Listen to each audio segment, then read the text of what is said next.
بسم اللہ الرحمن الرحیم۔ السلام علیکم، میں شجیع اللہ فراست۔ آپ دیکھ رہے ہیں نیشنل اور انٹرنیشنل نیوز پر مشتمل 4 ٹی وی کا خصوصی خبرنامہ دنیا بھر سے، یعنی خبریں آپ کی نظر سے۔ سب سے پہلے ہیڈ لائنز۔ ایران کا مقابلہ فسادیوں کے ٹولے سے نہیں، عالمی سامراجیت سے ہے۔ امریکہ کے ساتھ بات چیت کا کوئی فائدہ نہیں، خامنہئی کا خطاب۔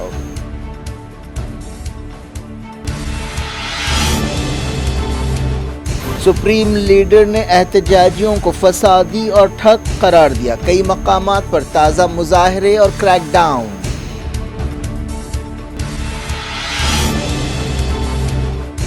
سیریا میں سیف زونز بنائیں گے، ترکی کے صدر طیب ایردوان کا اعلان، کہا کرد حملوں کو روکنا مقصد ہے۔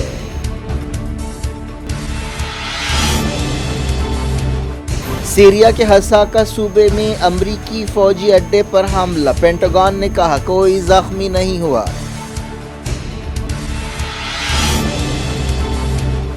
جب تک ضرورت ہو یوکرین کی فوجی مدد کریں گے، رومینیا میٹنگ سے پہلے نیٹو چیف نے کیا اعلان۔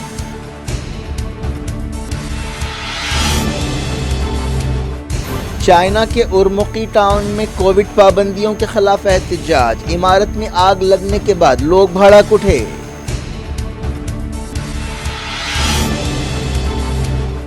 قطر ورلڈ کپ سٹی میں بھیانک آگ، کسی جانی نقصان کی خبر نہیں۔ 2002 ورلڈ کپ ایک اور تنازع کا شکار۔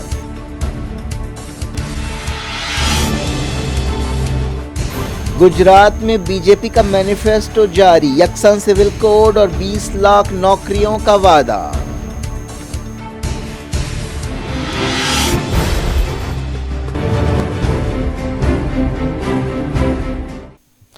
ہیڈ لائنز آپ نے دیکھی، اب خبروں کی تفصیل کی طرف آپ کو لیے چلتے ہیں۔ قطر میں ورلڈ کپ سٹی کے اندر بھیانک آگ لگ گئی۔ شروعاتی خبروں میں کہا گیا کہ ورلڈ کپ سٹی میں ایک انڈر کنسٹرکشن عمارت کے اندر یہ آگ لگی۔ جس جگہ آگ لگی وہ فین ولیج کے قریب ہے۔ سول ڈیفنس نے بتایا کہ آگ پر قابو پا لیا گیا ہے اور کوئی جانی نقصان نہیں ہوا۔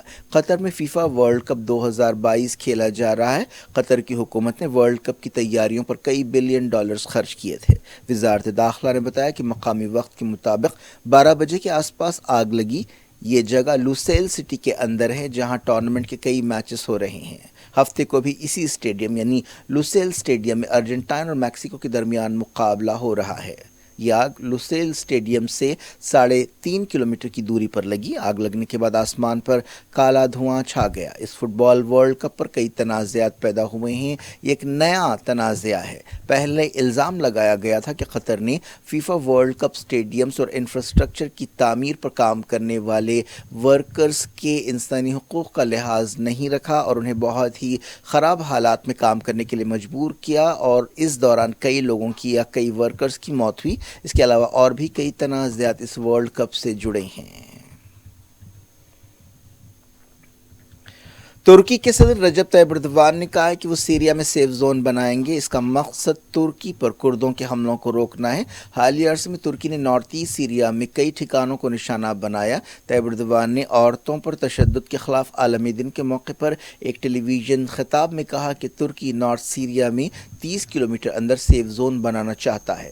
انہوں نے اپنے مقصد حاصل کرنے کے لیے ایک نئی فوجی مہم شروع کرنے کی دھمکی دی۔ طیب ایردوان نے کہا کہ سرحد کے اس پار سیکیورٹی زون بنا کر ہم لاکھوں عورتوں اور بچوں کے حقوق کی حفاظت کریں گے۔